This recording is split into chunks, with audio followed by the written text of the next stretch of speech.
Hello everybody and welcome back. In this video we're going to be looking at our 14th question on the 2011 Grade 7 Gauss.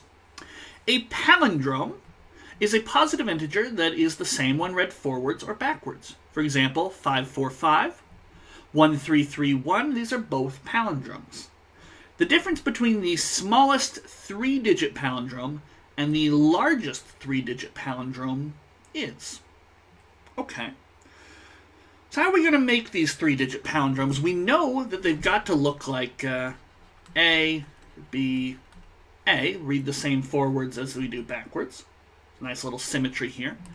So to make a 3-digit palindrome, we just need to choose the first digit and the second digit. And then the third digit is automatically the same as the first.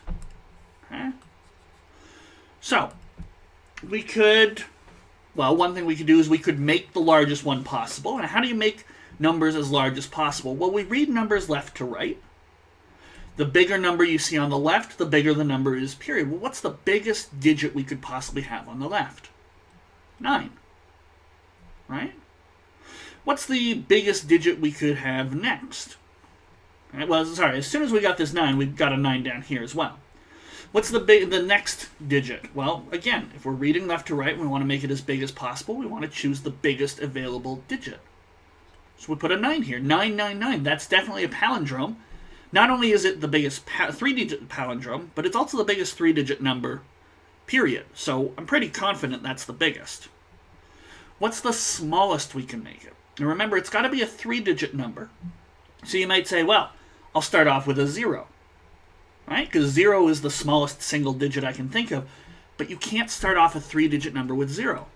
You're not allowed to have leading zeros in a number. So unfortunately we have to go with 1. As soon as we got a 1 there, we have a 1 in the third spot.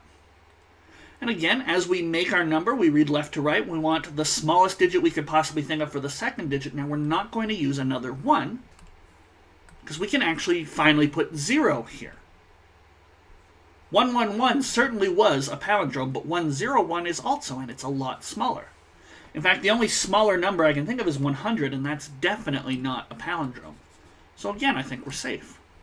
And if we subtract, we'll get 898. So we'll look for that. Is that one of our possible answers? There it is. It's an answer of B. There we go.